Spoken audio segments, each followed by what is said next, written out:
गया है, तो बचत करने का क्या फायदा? ये हमारा जिम्मेदारी है कि इन्फ्लेशन कंट्रोल करना। चाहे आम आदमी हो या बाजार, कारोबार और सरकार से जुड़ा बड़ा नाम, यूनिक आईडी देने का पब्लिक को क्या फायदा है? गरीब लोगों के पास आइडेंटिटी डॉक्यूमेंट उतना नहीं है, उन लोगों के लिए नंबर का बहुत फायदा हो सकता है। सबका भरोसा सिर्फ CNBC आवाज पर। कंज्यूमर निकल पड़ा है शॉपिंग पर, नए कलेक्शंस और ऑफर्स के साथ तैयार है मॉल, पर इतने सारे ब्रांड्स के बीच कंज्यूमर ने किया कमाल, उठाया भारी डिस्काउंट्स का फायदा और खरीदा वही जो आया पसंद। इसे ही कहते हैं स्मार्ट शॉपिंग, सिर्फ CNBC आवाज पर। स्मार्ट शॉपिंग के प्रायोजक हैं वोडाफोन। ये है नेटवर्क 18 और आप देख रहे हैं CNBC आवाज।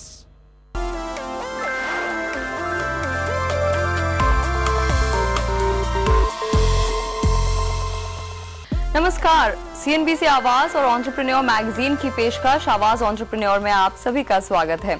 अगर आपको चाहिए कुछ नए बिजनेस आइडियाज तो सब छोड़ छाड़ कर अगले आधे घंटे तक आप रहिए हमारे साथ, क्योंकि आज हम आपको बताने वाले हैं कैसे आप अपने पैशन को अपने बिजनेस में तब्दील कर सकते हैं। डब्बू रत्नानी खोलेंगे आपके लिए फोटो स्टूडियो के दरवाजे। If your passion is photography and you would like to convert it into a business, come join me. Sandeep सोपाड़कर बताएंगे आपको डांस स्कूल खोलने के स्टेप्स। अगर आपने अपना डांसिंग स्कूल शुरुआत की है, डांसिंग स्कूल की, आप कोरियोग्राफी भी कर रहे हैं, शोज भी कर रहे हैं, तो इट्स वेरी इंपॉर्टेंट कि आप अपनी एक टीम बनाएं। और पा मूवी की मोस्ट अडोरेबल किरदार बम खेलने वाली अरुंधति नाग हमें सिखाएंगी कैसे थिएटर की दुनिया में आप बना सकते हैं अपने लिए जगह। कल का ऑडियंस थिएटर का, अच्छे आर्ट का ऑडियंस कहाँ से आएगा? ये वहीं से आएगा जब बच्चों को हम बचपन में ही दिखा दें कि ये देखो नाटक ऐसा होता है, एक कहानी होती है।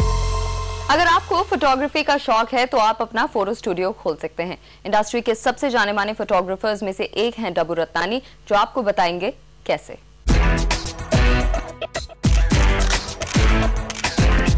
Hi, this is Dabbu Ratnani and my passion is photography.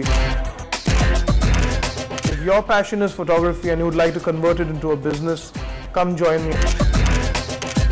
Photography काफ़ी जल्दी स्टार्ट की थी मैंने। In fact I think I was in college, junior college में था जब मैंने अपना पहला सेमी प्रोफेशनल कैमरा खरीदा।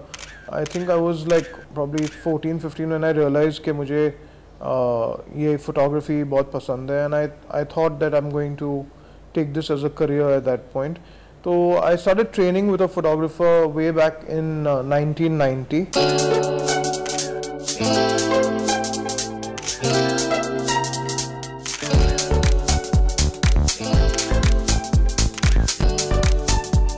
कोई भी प्रोफेशन में there are two ways to go about it. एक तो है कि if you want to go through a school where you want to join a photography school, whether you want to go abroad. There are few schools in India also now. जब मैंने start किया, when I started, there were not many photography schools in India. अब काफ़ी options है India में भी, and I couldn't afford to go abroad because it was very expensive to go abroad and study. So I decided to assist a photographer and learn on the job trainings. Photographers हर शहर में, हर most cities in India have a photographer, professional photographer.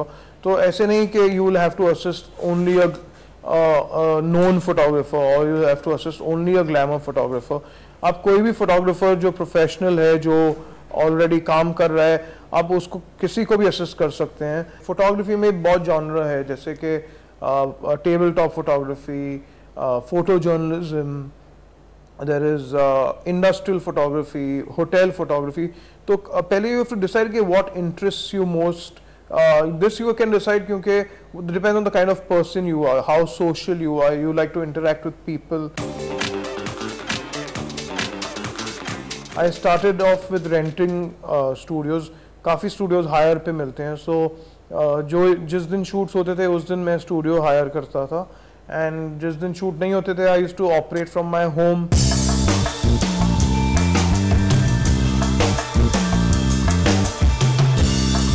पहला investment, I think a good camera, a professional camera plus a few lenses and a light meter is something that you basically need to start with.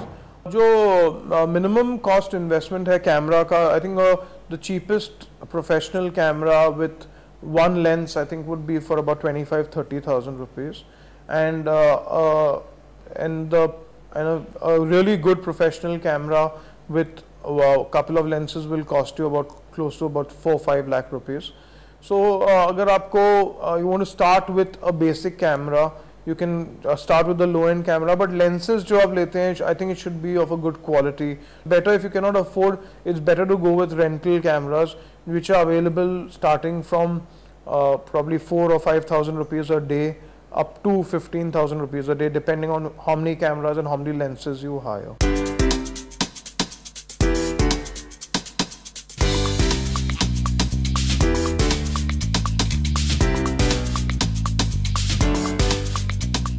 Initially, आपको like I said पहले कि आपको portfolio create करना पड़ेगा, फिर website बनानी पड़ेगी, and you can do it through you can publicize it through various networking websites, and plus अगर आपके कोई भी photos magazine में publish होते हैं, automatically it generates some kind of hype, तो आपको वो hype पे cash in करके लोगों को मिलके वो magazines की cuttings अपने पास रख के लोगों को दिखा के you'll have to show them that how to, you know, how your work is getting published, and that's how you will build the trust and people will trust you to give you more assignments.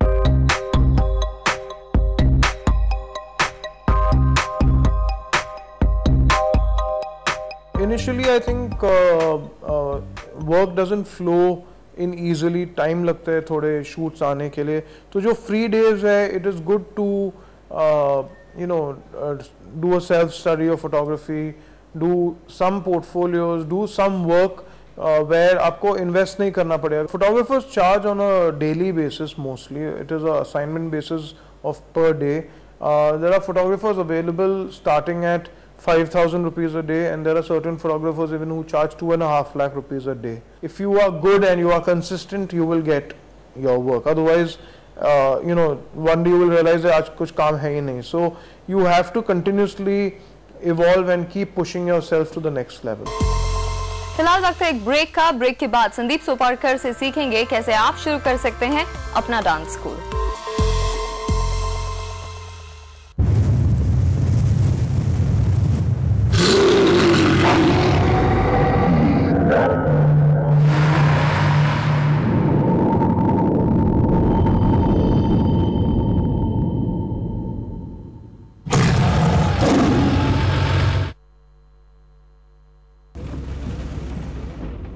हम जब होंगे 60 साल के और तुम होगी 55 की, बोलो प्रीत निभाओगी ना तब भी अपने बचपन की.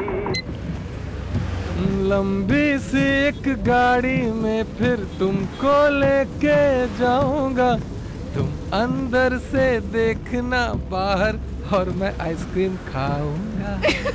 हम जब होंगे 60 साल के और तुम होगी 55 की. आप 60 के हो या 70 के, आपका कल आज से बेहतर होना चाहिए. SBI लाइफ इंश्योरेंस, क्योंकि जिंदगी है जीने के लिए.